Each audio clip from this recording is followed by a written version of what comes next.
तो हमारा अगला वर्ड है pontifical। ये एक एडजेक्टिव है और इसके ना दो बिल्कुल अलग अलग मीनिंग्स हैं। पहला मीनिंग तो सीधा पोप से जुड़ा हुआ है, जैसे pontifical ड्यूटीज मतलब पोप के काम।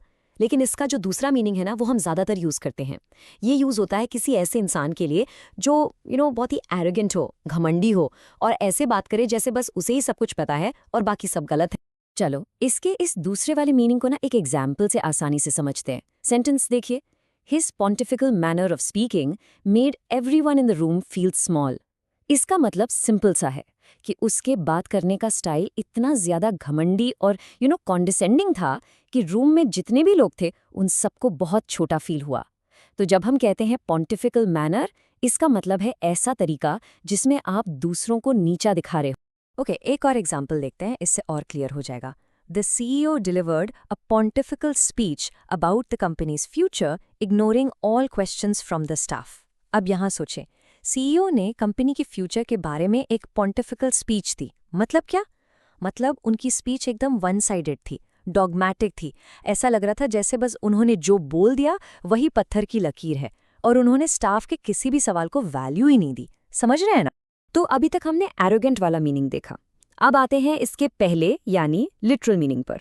देखिए, यहाँ कॉन्टेक्स्ट बिल्कुल बदल जाएगा। कोट पढ़ते हैं, the crowd waited in Saint Peter's Square for the pontifical blessing from the balcony of the Vatican. देखा, इस सेंटेंस में pontifical का यूज बहुत ही सिंपल है। इसका सीधा साधा मतलब है पोप से रिलेटेड। तो pontifical ब्लेसिंग का मतलब हुआ पोप का आशीर्वाद। यहाँ घमंड या एरोगेंस से कोई लेना देना नहीं है। अब देखते हैं कि ये वर्ड न्यूज़ में कैसे यूज़ होता है। ये बहुत इंटरेस्टिंग है। एक न्यूज़ हेडलाइन देखिए, critics called the ministers latest decree a pontifical proclamation lacking any public consultation. यहाँ क्रिटिक्स ने मिनिस्टर के नए ऑर्डर को पॉन्टिफिकल प्रोक्लेमेशन कहा। क्यों? क्योंकि ये ऑर्डर पब्लिक से पूछे बिना ही निकाल दिया गया, ऐसे जैसे मिनिस्टर ने जो बोल दिया वही फाइनल लॉ है। तो आप देख सकते हैं कि इस वर्ड को किसी लीडर की पावर को क्रिटिसाइज करने के लिए भी यूज किया जाता है। और आखिर में चलिए इसके सिनोनिम्स और एंटोनिम्स पर एक नजर डालते हैं। इससे वर्ड और अच्छे से याद रहेगा।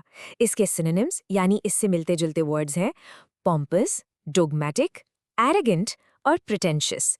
ये सारे वर्ड्स उसी घमंडी मैं ही सही हूं वाले एटीट्यूड को शो करते हैं। और इसके एंटोनिम्स यानी इसके ऑपोजिट वर्ड्स क्या होंगे? सिंपल, हम्बल यानी विनम्र, मॉडेस्ट, अनअज्यूमिंग और सिंपल। ये सभी एक डाउन टू अर्थ इंसान की क्वालिटीज हैं जो पॉन्टिफिकल का बिल्कुल उल्टा है। बस आज के लिए इतना ही। मिलते हैं नेक्स्ट वीडियो में। Happy learning. Bye bye.